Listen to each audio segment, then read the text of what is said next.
everybody. ముందుగా మీ అందరికీ 77వ గణతంత్ర దినోత్సవ శుభాకాంక్షలు.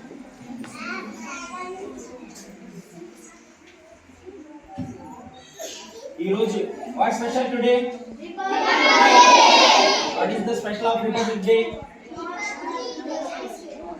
భారత రాజ్యాంగం అనేది ఈ రోజు అమల్లోకి వచ్చింది కాబట్టి మనం ఈ రోజుని గణతంత్ర దినోత్సవంగా జరుపుకుంటున్నాం. ఓకేనా? ఇండియన్ కాన్స్టిట్యూషన్ ఇండియన్ కాన్స్టిట్యూషన్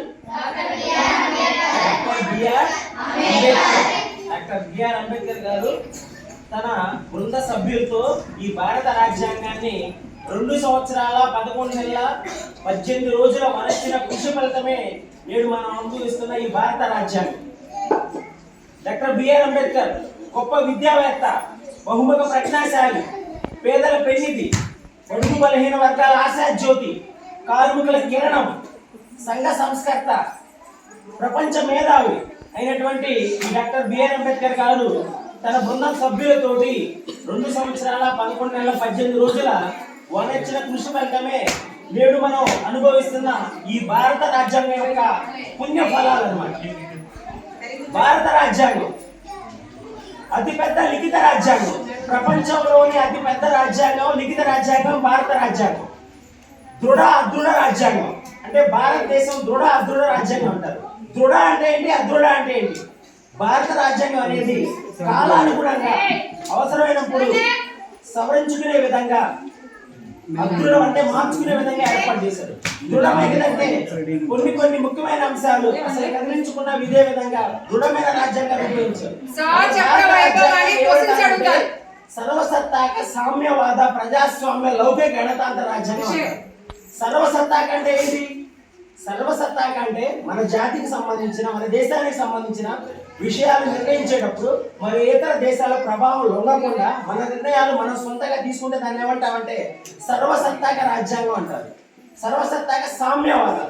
సామ్యవాదం అంటే ఏదైనా ఒక నిర్ణయం తీసుకునేటప్పుడు కానీ, విధానాలు అమలుపరిచేటప్పుడు కానీ ఎటువంటి వివక్షత లేకుండా అమలుపరిచే విధానాన్ని సామ్యవాదం అంటారు. నెక్స్ట్ ప్రజాస్వామ్యం. మన దేశాన్ని పాలించే నాయకులు ప్రతి ఒక్కరు కూడా ప్రజల చేత ఎన్నుకోబడతారు, ప్రత్యక్షంగా కానీ పరోక్షంగా కానీ. నెక్స్ట్ గణతంత్ర అంటే ఏంటి అసలు? ఈరోజు ఏం జరుపుకున్నాం మనం? గణతంత్ర దినోత్సవం కదా. గణ అంటే ప్రజలు, తంత్ర అంటే పాలన.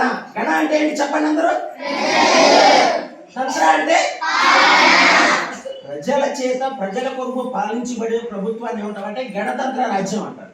సో ఈ భారత రాజ్యాంగం అనేది మనకి 1950 జనవరి 26వ తారీఖు అమల్లోకి వచ్చింది కాబట్టి ఈ రోజు నుంచి మనం ఈ గణతంత్ర దినోత్సవాన్ని జరుపుకుంటున్నాము. ఇదెన్నో గణతంత్ర దినోత్సవం మనం.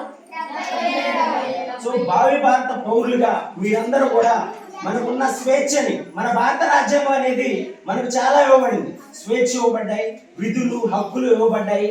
ఇటువంటి విధుల్ని, హక్కుల్ని, స్వేచ్ఛని వీటన్నిటిని ఉపయోగించుకొని మన ఎదుగుదలతో పాటు యావత్ జాతి ఎదుగుదలకు, భారతదేశ అభ్యున్నతికి పాటుపడిన బాధ్యత భారతీయ పౌరులుగా, భారతీయ బాలికా బాలకులుగా మీ మీద కూడా ఉందని తెలియజేస్తూ మీరు భావి భారత పౌరులుగా బాగా ఎదిగి మీ కుటుంబ ఎదుగుదలతో పాటు, మీ ఎదుగుదలతో పాటు దేశ అభివృద్ధికి పాటుపడతారని ఆకాంక్షిస్తూ ఇంతటితో నా ప్రసంగాన్ని ముగిస్తున్నాను.